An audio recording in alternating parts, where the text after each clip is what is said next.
के जितने भी हमारे पास में फैक्टर्स होने वाले हैं, चाहे वो फिजियोलॉजिकल फैक्टर हो, फिजियोकेमिकल फैक्टर हो, इन्फ्लुएंस द मतलब जितने भी हमारे पास में प्रोटीन बाउंडेड ड्रग होते हैं, जो भी प्रोटीन या प्लाज्मा के साथ बाउंडेड होते हैं या जो भी इनएक्टिव फॉर्म वाले ड्रग होते हैं। Hello everyone, welcome back to pharmacy India plus. कैसे हैं आप सभी बच्चे? I hope you all are doing really well. और हमारी फार्मास्यूटिक्स की क्लासेस आप सभी बच्चों को बहुत अच्छी लग रही होंगी। आई होप आप सभी लोगों के लिए आज की ये क्लास भी बहुत बेनिफिशियल होने वाली है। तो जो भी बच्चे पहली बार इस चैनल पर विजिट कर रहे हैं, तो आप सभी बच्चों के लिए ये चैनल और बहुत ही ज्यादा इंपॉर्टेंट होने वाला है इसकी सभी वीडियोस, क्योंकि अगर आप बी फार्म के किसी भी सेमेस्टर के स्टूडेंट हो, this is the right place and this is the right thing. आप यहाँ पे किसी भी सेमेस्टर की प्रिपरेशन कर सकते हो। यहाँ पे हर एक सब्जेक्ट आपको प्रॉपरली पढ़ाया जा रहा है, चाहे वो फार्मास्यूटिकल ऑर्गेनिक केमिस्ट्री हो, चाहे वो माइक्रोबायोलॉजी हो, चाहे वो स्यूटिक्स हो, HAP हो, everything is being covering hair.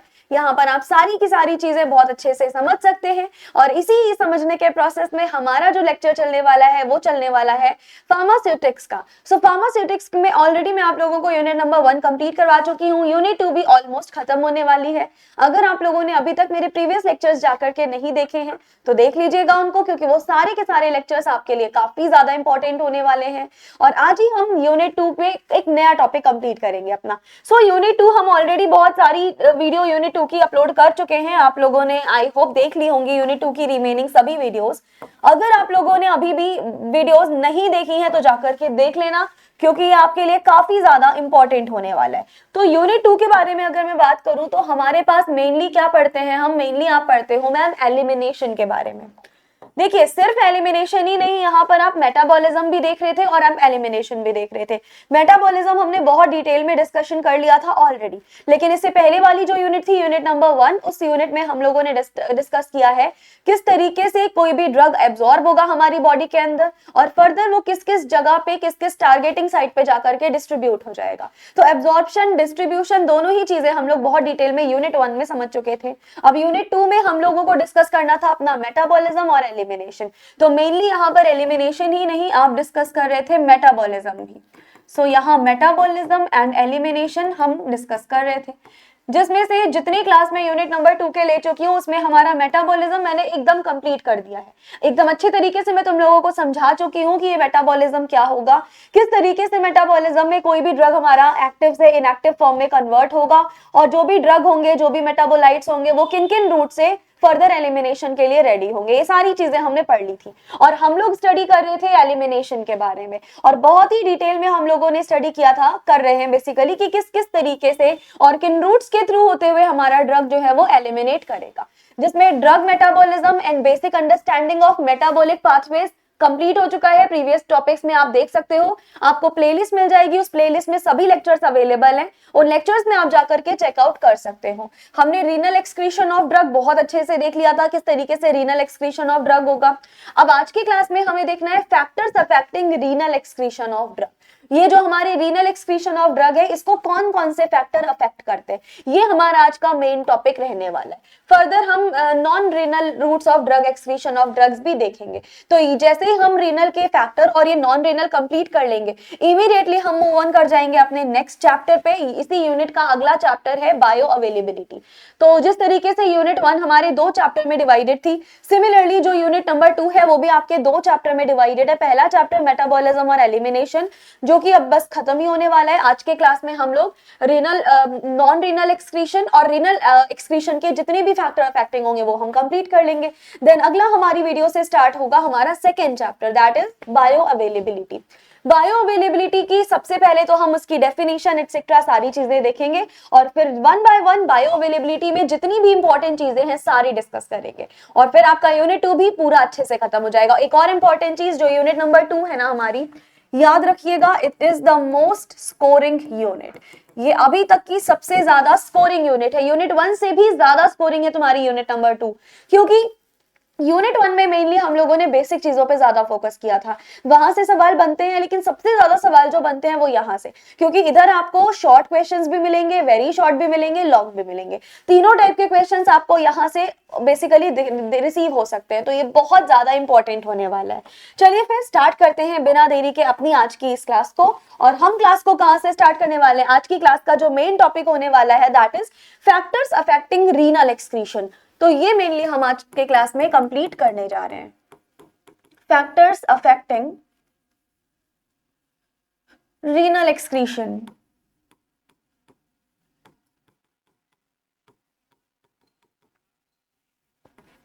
अच्छा, एक और चीज सुन लीजिएगा ध्यान से, हम लोगों ने लास्ट क्लास में रीनल एक्सक्रीशन में क्या देखा था मैम? लास्ट क्लास में रीनल एक्सक्रीशन में आपने बताया था कि अगर ड्रग हमारी बॉडी से किडनी के थ्रू एक्सक्रीट होता है, रीनल एक्सक्रीशन मतलब सिंपल सी बात है मैम, एक्सक्रीशन अगर हो रहा है ड्रग का तो ये किडनी के थ्रू होगा वाया यूरिन, राइट? तो अगर ये वाला ड्रग हमारा किडनी के थ्रू होगा तो इसको हम क्या बोलते थे मैम? इसको हम रीनल एक्सक्रीशन बोलते थे। बहुत डिटेल में सारी चीजें मैं आपको कल के क्लास में बता चुकी हूँ। आज हम देखने वाले हैं उसी रीनल एक्सक्रीशन को, कौन कौन से फैक्टर है जो कि बहुत ज्यादा अफेक्ट करने वाले हैं ना। सो सबसे पहले तो जो आपका रीनल एक्सक्रीशन होता है ना, वो 3 मेजर प्रोसेसेस इन्वॉल्व करता है। कौन से प्रोसेस अभी बताऊंगी, पहले नोट डाउन कर लेते हैं हम। Renal excretion involves 3 major portions या 3 मेजर प्रोसेसेस। हमारा जो रीनल एक्सक्रीशन होगा ये क्या इन्वॉल्व करने वाला है? ये ma'am mainly 3 major processes involve करने वाला है। कौन से प्रोसेसेस थे मैम? एक तो था हमारे पास में ग्लोमेरुलर फिल्ट्रेशन, है ना, उसके बाद क्या था मैम? सेक्रीशन था, फर्दर क्या था? रीअब्जॉर्प्शन था। ये तीनों प्रोसेसेस आप देख चुके होंगे। ये सारे प्रोसेसेस हम लोगों ने लास्ट क्लास में बहुत डिटेल में डिस्कस किए हैं। इनफैक्ट लास्ट क्लास में हमने मेनली इन्हीं प्रोसेसेस के बारे में बात की है। तो बेटा कौन कौन से प्रोसेसेस थे एक बार नाम लिख लेंगे हम। यस, हमारे पास में डिफरेंट प्रोसेसेस थे, जिसमें सबसे पहला क्या था मैम? सबसे पहला था ग्लोमेरुलर। यस, हमारे पास में क्या था मैम? हमारे पास में था ग्लोमेरुलर फिल्ट्रेशन। ओके, इस फिल्ट्रेशन के बाद नेक्स्ट हमारे पास में क्या हो जाएगा मैम? नेक्स्ट आपके पास होगा ट्यूबुलर सेक्रीशन। यस, तो अगला हमारे पास हो जाने वाला है ट्यूबुलर सेक्रीशन, ठीक है। और नेक्स्ट क्या हो जाएगा? लास्ट वन प्रोसेस क्या था? ये वाला जो था मैम, दैट इज हमारे पास था ट्यूबुलर रीअब्जॉर्प्शन। यहाँ पे रीअब्जॉर्प्शन प्रोसेस आपका कंप्लीट हो जाएगा। तो जो नेक्स्ट प्रोसेस होगा दैट इज ट्यूबुलर रीअब्जॉर्प्शन। तो इस तरीके से 3 प्रोसेसेस होते हैं और इन तीनों प्रोसीजर्स के थ्रू हमारा ये बेसिकली कंप्लीट होता है। 3 प्रोसेसेस हैं जो mainly renal excretion follow up करेगा और इन सभी को हम लोगों ने लास्ट क्लास में बहुत डिटेल में कवर अप कर लिया था। Different physiological and pharmacological factors भी होते हैं, तो हम यहाँ पर लिख सकते हैं दैट वेरियस फार्माकोलॉजिकल, हमारे पास में क्या अवेलेबल होंगे ma'am? Different pharmacological and physical factors available होंगे, फिजियोकेमिकल फैक्टर्स। और ये जितने भी हमारे पास में फैक्टर्स होने वाले हैं, चाहे वो फिजियोलॉजिकल फैक्टर हो, फिजियोकेमिकल फैक्टर हो, इन्फ्लुएंस द हाउ बेसिकली हमें बताता है कि कितना एफिशिएंटली जो ड्रग होगा वो हमारी बॉडी से एक्सक्रीट कर जाएगा। तो हम लिखेंगे various pharmacological, physiochemical factors and physiological factors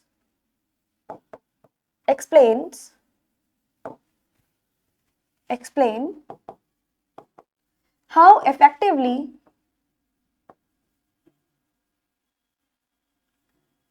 drug excrete from our body.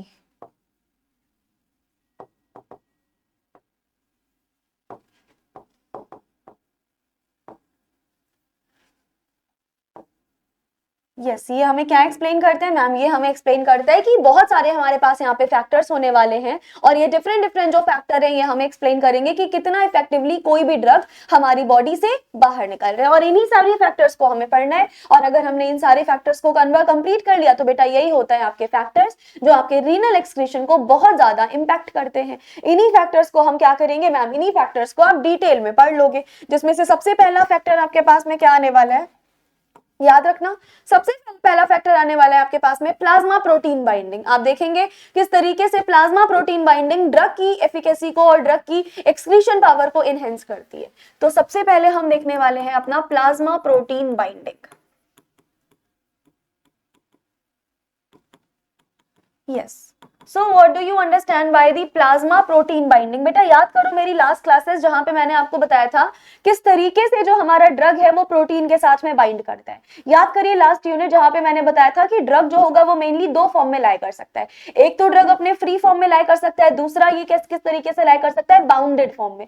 तो फ्री फॉर्म में लाई करने का क्या मतलब है मैम? इसका सिंपली मतलब है कि ब्लड में प्रेजेंट किसी भी प्लाज्मा किसी भी प्रोटीन के साथ ये बाउंड ना करे, ये अपनी फ्री फॉर्म में रहे, ये फ्री ड्रग होता है। फ्री ड्रग को ही एक्टिव ड्रग कहते हैं, और जो हमारा एक्टिव ड्रग है यानी जो हमारा फ्री ड्रग है वही पेन रिलीफ में सबसे बड़ी रोल प्ले करता है। यानी हमारे जो पेन रिलीफ होते हैं, जो भी हम पेन किलर्स खाते हैं, जो भी हम पैरासीटामोल की ड्रग, कोई सा भी डिफरेंट डिफरेंट ड्रग लेते हैं, वो ड्रग तभी एक्शन करेगा जब वो अपने एक्टिव फॉर्म में होगा। यानी जितने भी फार्माकोलॉजिकल एक्शंस होते हैं वो एक्टिव फॉर्म ऑफ ड्रग की वजह से ही हो जाते हैं।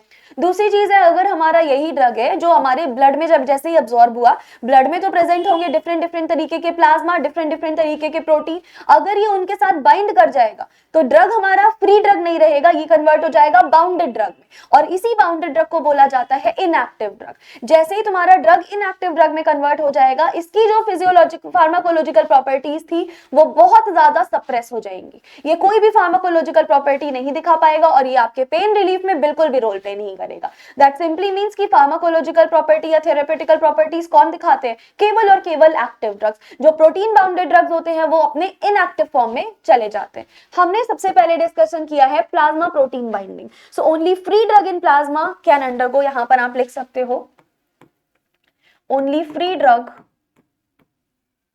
इन प्लाज्मा कैन अंडरगो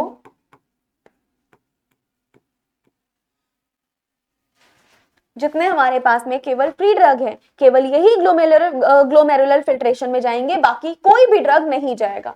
तो हम लिख सकते हैं only free drug in plasma can undergo glomerular filtration. मतलब फिल्ट्रेशन किसका होगा? जैसा कि मैम आपने अभी अभी बताया था कि जो फ्री ड्रग होते हैं वही हमारे एक्टिव ड्रग कहलाते हैं, बाकी जो भी ड्रग बाउंड हो जाता है वो एक्टिव नहीं कहलाता है। सिंपली यहाँ पर जितने भी फ्री ड्रग होंगे केवल उन्हीं का फिल्ट्रेशन होगा, वही फिल्ट्रेशन के लिए आगे प्रोसीड होंगे, अदरवाइज कोई भी फिल्ट्रेशन के लिए आगे प्रोसीड नहीं होगा, बाकी किसी का भी यहाँ पर इसके थ्रू फिल्ट्रेशन नहीं हो पाएगा। Highly protein bounded drug have reduced filtration, आप यहाँ पर लिख सकते हो highly protein bounded drugs, protein bounded drugs reduced filtration।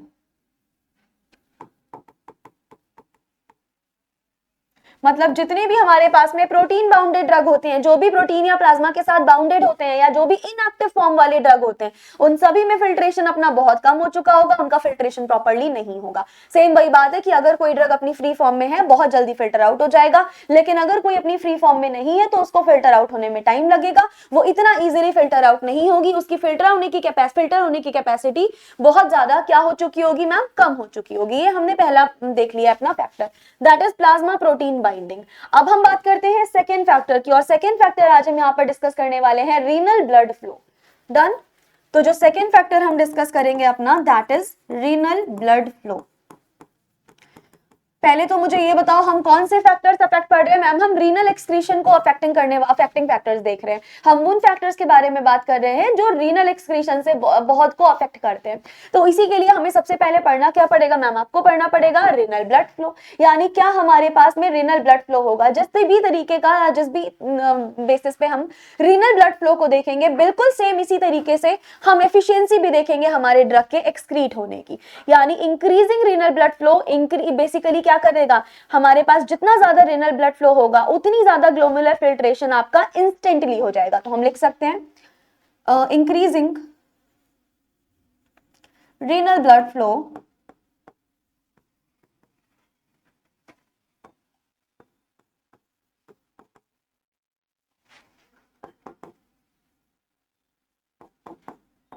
जितना ज्यादा हमारे पास में रीनल ब्लड फ्लो होगा उतना ज्यादा हमारे पास क्या होगा मैम? ग्लोमेरुलर फिल्ट्रेशन होगा, and delivery of the drug to the kidneys, and delivery of the drug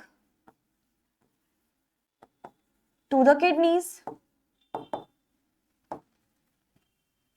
और उतना ही इजीली क्या होगा मैम, उतना ही इजीली जो हमारा ड्रग है ना वो किडनी तक बहुत ही इजीली डिलीवर किया जा सकेगा, है ना। उतना इजीली हमारे पास ड्रग क्या होगा मैम, उतना ही इजीली ड्रग आपका किडनीज तक डिलीवर होगा। इट रिड्यूस्ड रीनल परफ्यूजन, अगर हमारा रीनल परफ्यूजन रिड्यूस हो चुका है तो आप ले समझ सकते हो रिड्यूस्ड रीनल परफ्यूजन। अच्छा, इसके एग्जाम्पल के रूप में अगर मैं बताऊं तो हम इसके एग्जाम्पल में क्या कर सकते हैं, जैसे कि हार्ट फेलियर हो गया, शॉक हो गया, है ना। अगर आपका पेशेंट का हार्ट फेल हो जाता है या पेशेंट को अगर किसी तरीके का शॉक लग जाता है ना, तो मतलब सेम चीजें हैं कि अगर भाई हमारे पास हार्ट फेलियर हो गया या फिर शॉक लग गया तो जो हमारा एक्सक्रीशन होता है ना वो बहुत कम होता है। अच्छा, एक और कंडीशन होती है आपका हार्ट फेलियर, शॉक, उसके अलावा डिहाइड्रेशन, डिहाइड्रेशन की वजह से भी ये हो सकता है। अगर पेशेंट के पास में, अगर पेशेंट को बेसिकली डिहाइड्रेशन की प्रॉब्लम है, उसको किसी भी तरीके का शॉक लग जाता है या उसका हार्ट फेल हो जाता है, तो जो आपका ड्रग एक्सक्रीशन होता है ना वो बहुत हद तक डिक्रीज हो जाता है। तो आप सिंपली लिख सकते हो डिक्रीजेस ड्रग एक्सक्रीशन।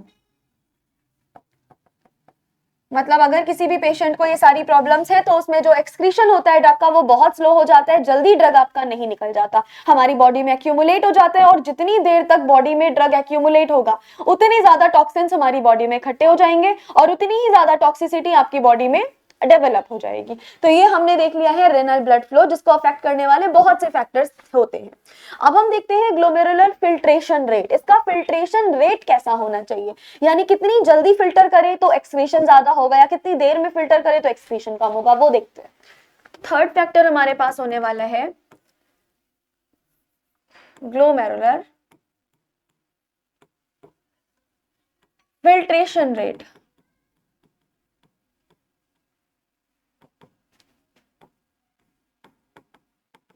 हमारे पास में इसका फिल्ट्रेशन रेट क्या होता है मैम, थोड़ा सा आप इसके बारे में बता दीजिए। So drugs are filtered at the glomerular.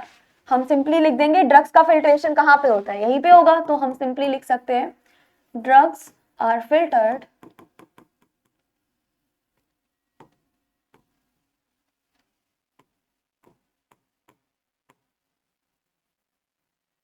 अब ग्लोमेरुलर में जाकर के क्या होगा मैम, जितने भी ड्रग्स होंगे वो यहां पर आकर के फिल्टर आउट हो जाएंगे।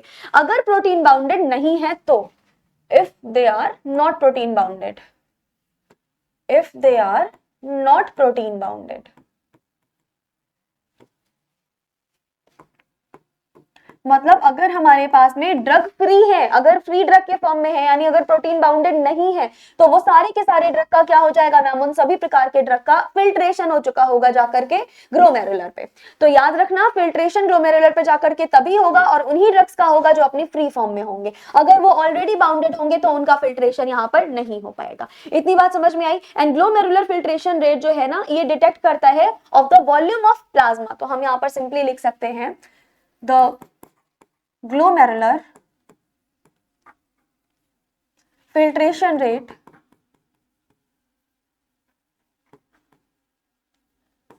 detects the volume,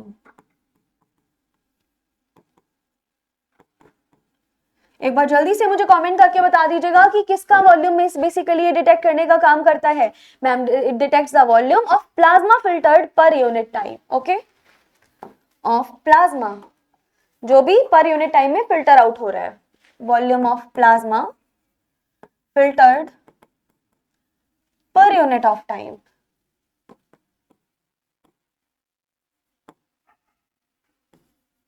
है ना बेटा। तो ये मेनली हमें क्या करना होगा, ये यहाँ पर पूरा का पूरा ये हमारा डिटेक्ट हो जाएगा। लगभग इसका वैल्यू पता है कितनी आती है, 120 ml पर मिनट। ये इसका आइडियल रेंज होता है और अगर इसी रेंज में है तो सारी चीजें नॉर्मल चल रही होती है। ये रेंज से सवाल पूछा जा सकता है, इस रेंज को याद रखिएगा। नेक्स्ट हमारे पास में क्या होता है मैम, नेक्स्ट आप देख लीजिए ट्यूबुलर रीअब्जॉर्प्शन। अब भाई रीअब्जॉर्प्शन किस तरीके से होने वाला है वो भी देखते हैं। तो जो फोर्थ फैक्टर हमारे पास में होने वाला है ना, that is going to be the tubular reabsorption. किस तरीके से ट्यूबुलर रीअब्जॉर्प्शन होगा, इस पे हम लोगों को डिस्कशन करना है, ये भी इंपॉर्टेंट है। So drugs may be reabsorb back in the blood by the passive diffusion. अब पैसिव डिफ्यूजन क्या होता है, हम लोगों ने यूनिट 1 में पढ़ रखा था, वहां पे मैंने आपको बताया था एक्टिव डिफ्यूजन भी और पैसिव डिफ्यूजन भी, एंड वहां पे ही हमने डिस्कस किया था कि जितने भी ड्रग्स होंगे मेनली पैसिव डिफ्यूजन दिखाएंगे। सो जितने भी हम हमारे पास में हम रीअब्जॉर्प्शन देख रहे हैं ना, यहाँ पर क्या होता है, जो भी ड्रग होगा उसको हम रीअब्जॉर्ब कर लेते हैं वापस से ब्लड में, और ये कैसे होगा, पैसिव डिफ्यूजन के थ्रू होता है। तो ये सवाल कई बार आपसे पूछा जा सकता है, इंपॉर्टेंट है, हाईलाइट करके लिखना। हम सिंपली लिखेंगे drugs may be reabsorbed back।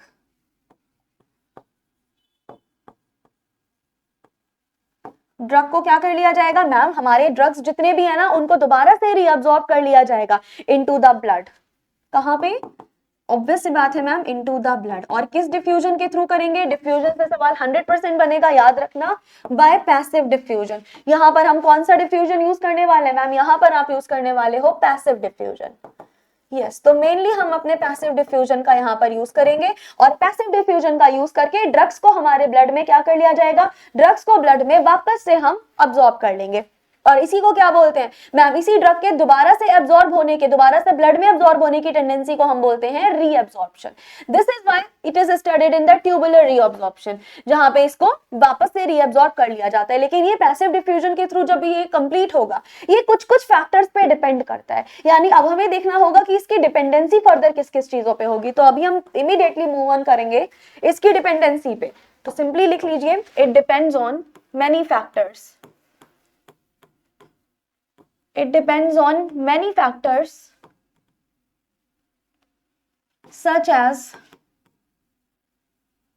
देखते हैं कौन कौन से फैक्टर पे क्या होता है मैम, कौन कौन से फैक्टर पे इसकी डिपेंडेंसी डिपेंड करती है। तो देखो, सबसे पहली चीज तो होती है ड्रग्स की लिपिड सॉल्युबिलिटी। आपको मैंने बताया था कि जितना ज्यादा लिपिड सॉल्युबल ड्रग होगा उतना ही ज्यादा वो क्या करेगा, ब्लड में एब्जॉर्ब होने की टेंडेंसी दिखाएगा। याद करो, मैंने बहुत डिटेल में यूनिट 1 में आपको बताया था कि ड्रग्स मेनली कैसे होते हैं, लिपिड सॉल्युबल होते हैं।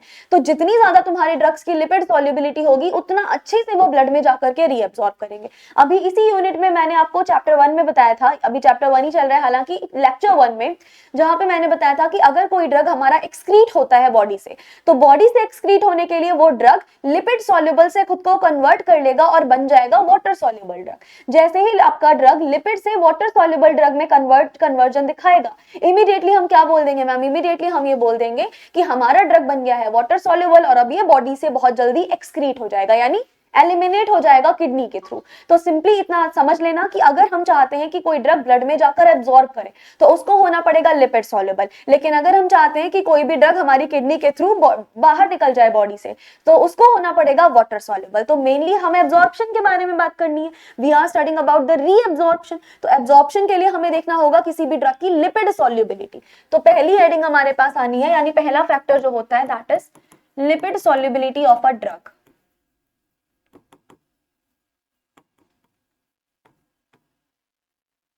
कोई भी ड्रग जो हमें दिया हुआ है उस पर्टिकुलर ड्रग की क्या लिपिड सॉल्युबिलिटी होने वाली है, तो लाइपोफिलिक ड्रग जो होंगे उतने ही ज्यादा वो जल्दी जल्दी से रीअब्जॉर्प्शन कर जाएंगे। तो आप लिख सकते हो lipophilic drugs are having more capacity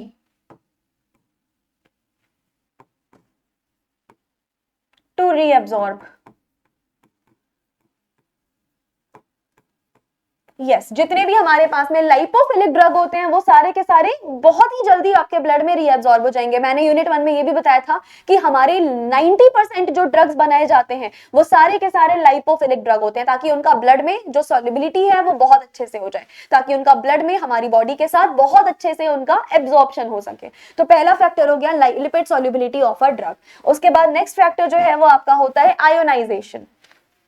याद करो मेरा फर्स्ट यूनिट।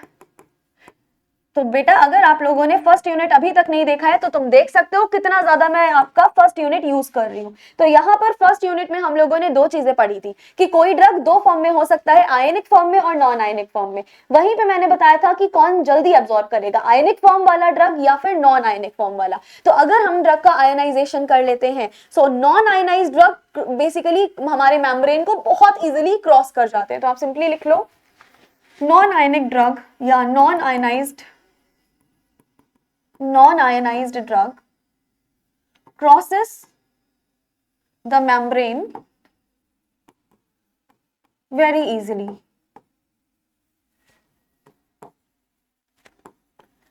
जो भी हमारे पास में नॉन आयनाइज ड्रग होंगे, मतलब नॉन आयनिक नेचर के, वो बहुत ही इजीली मेम्ब्रेन को क्या कर जाएंगे, क्रॉस कर जाएंगे। उसके अलावा जो थर्ड हमारे पास में फैक्टर होता है, दैट इज यूरिन का pH. Third factor is nothing but urine pH की यूरिन पीएच कैसा रहना चाहिए। यूरिन पीएच भी काफी हद तक डिपेंडेंसी दिखाता है, ये ड्रग आयनाइजेशन के स्टेट को डिटरमिन करता है। तो आप सिंपली लिख सकते हो, इट डिटरमिन्स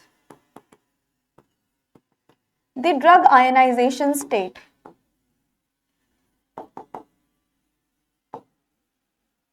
है ना, तो ये किसको रिप्रेजेंट करेगा मैम, ये ना ड्रग आयनाइजेशन के स्टेट को मेनली रिप्रेजेंट करेगा। ये हम लोगों ने देख लिया यूरिन पीएच में। और इसी के साथ साथ हमने इन सभी फैक्टर्स को देख लिया है, उन सभी फैक्टर्स के बारे में डिस्कशन कर लिया है जो बहुत ज्यादा अफेक्ट करते हैं रेनल एक्सक्रीशन को, जैसे कि हमारा glomerular, tubular secretion, tubular reabsorption, सभी फैक्टर्स यहाँ तक हम लोगों ने बहुत अच्छे से देख लिए। अगर सवाल आता है तो डायरेक्टली इतना लिख के चले आना, कुछ एक्स्ट्रा लिखने की जरूरत नहीं है। और इसी के साथ हम लोगों ने फैक्टर अफेक्टिंग रीनल एक्सक्रीशन पूरा ढंग से खत्म कर दिया। एक फैक्टर और बचा है तुम्हारा, दैट इज अ फिजियोकेमिकल या फिजियोलॉजिकल प्रॉपर्टीज वाला। सो उस फैक्टर को जल्दी से और कंप्लीट कर लेते हैं, फिर हमारा पूरा टॉपिक फिनिश हो जाएगा। तो अब हम देख लेते हैं physiochemical properties of a drug, मतलब किसी भी ड्रग की क्या क्या फिजियोकेमिकल प्रॉपर्टीज होती हैं। ये शॉर्ट नोट में आ सकता है आपका, तो हेडिंग डाल दो physiochemical properties of a drug.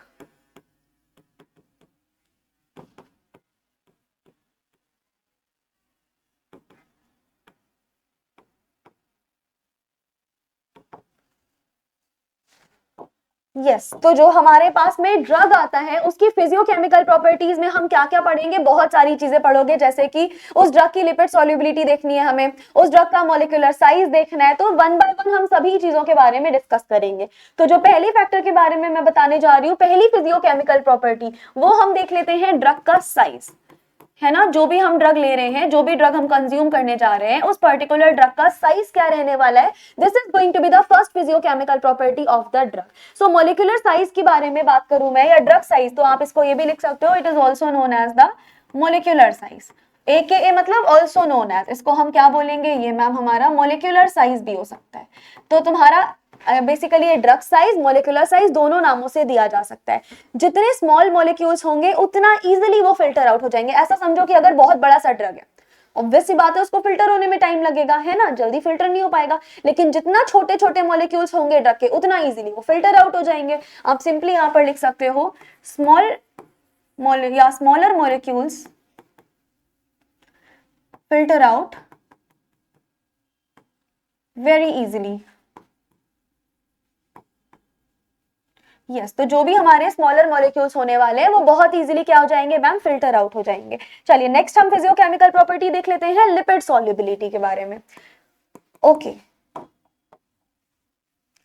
सो हमारी ड्रग की लिपिड सॉल्युबिलिटी कैसी होनी चाहिए। अब ये तो मैंने तुम्हें इतना समझा दिया है, जल्दी से मुझे कमेंट बॉक्स में बता दो। फिर से मैंने बहुत डिटेल में तुमको बता दिया लिपिड सॉल्युबिलिटी के बारे में, जल्दी से बताओ कैसी होनी चाहिए मैम। ऑब्वियस सी बात है कि अगर हम लाइपोफिलिक नेचर का ड्रग ले रहे हैं तो उनमें बेसिकली एब्जॉर्प्शन की कैपेसिटी बहुत ज्यादा होती है। तो आप सिंपली लिख सकते हो that lipophilic drugs are more likely to be absorbed.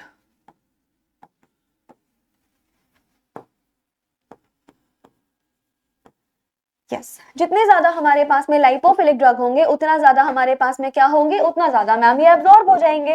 Done, तो हमने सेकंड प्रॉपर्टी देख ली, फिजियोकेमिकल प्रॉपर्टी लिपिड सॉल्युबिलिटी। उसके अलावा हम थर्ड प्रॉपर्टी देखते हैं अपनी आयोनाइजेशन। अब ये भी हम लोगों ने अभी अभी डिस्कस किया था, जल्दी से बता दीजिएगा इसमें क्या होगा मैम। इसमें आपने बताया था हमें कि अगर कोई भी ड्रग अपने नॉन आयोनाइज्ड यानी अनआयोनाइज्ड फॉर्म में रहता है, तो उस अनआयोनाइज्ड फॉर्म में उस ड्रग का जो हमारे पास में प्रोसीजर होगा ना, वो बहुत इजीली होगा, यानी उसका एक्सक्रीशन बहुत ज्यादा इजीली हमारे पास हो जाएगा। मतलब आप लिख सकते हो ionized drug are less reabsorb. जो भी हमारे पास में आयोनाइज्ड ड्रग होंगे, मतलब आयनिक नेचर के होंगे, so ionized drug are less reabsorb, इतना अच्छे से रीअब्सॉर्ब नहीं कर पाएंगे, आर लेस रीअब्सॉर्ब। ये कैसे ड्रग होते हैं मैम, जितने भी आयनिक ड्रग होंगे, आयनाइज्ड ड्रग होंगे, वो बहुत ही कम रीअब्सॉर्प्शन दिखाएंगे, और जितना कम उनमें रीअब्सॉर्प्शन होगा उतना जल्दी बेसिकली क्या करेंगे, यूरिन के साथ एक्सक्रीट कर जाएंगे। And more excrete and more excretion with urine. उतना इजीली क्या कर जाएंगे मैम, उतना ही इजीली ये हमारे पास में क्या कर जाएंगे, यूरिन के साथ एक्सक्रीट हो जाएंगे। तो ये सारी की सारी क्या हम लोगों ने फिनिश कर दी, ये हम लोगों ने कंप्लीट फिनिश कर दी है अपनी सारे के सारे फैक्टर्स, सभी प्रकार की physiochemical properties about the renal excretion. और इसी के साथ तुम्हारा पूरा का पूरा रीनल एक्सक्रीशन यहीं पर फिनिश होता है। सो आज के क्लास को मैं यहीं पे वाइंड अप करूंगी, जिसमें हम लोगों ने कंप्लीट रीनल एक्सक्रीशन, इसके फैक्टर्स डिस्कस कर लिए। अब अगली क्लास में हमारा इस चैप्टर का लास्ट टॉपिक हम पढ़ने जा रहे हैं, that is non renal excretion. मतलब जो ड्रग्स हैं वो किस तरीके से नॉन रीनल रूट के थ्रू एक्सक्रीट करेंगे। तो अगला टॉपिक आपका रहने वाला है नॉन रीनल एक्सक्रीशन। उसके बाद चैप्टर 1 पूरी तरीके से फिनिश हो जाएगा and then we will talk about the next topic, bio availability.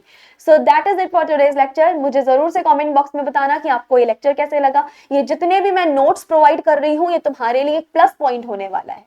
इन सभी नोट्स को आप देख सकते हो, डाउनलोड कर सकते हो टेलीग्राम से, फ्री ऑफ कॉस्ट आपको ये सारे नोट्स मिल जाएंगे। बहुत इंपॉर्टेंट है, इन सभी नोट्स को डायरेक्ट एग्जाम में लिख के आइएगा, एग्जाम ओरिएंटेड है। तो मिलते हैं नेक्स्ट क्लास में, till then stay tuned with pharmacy India.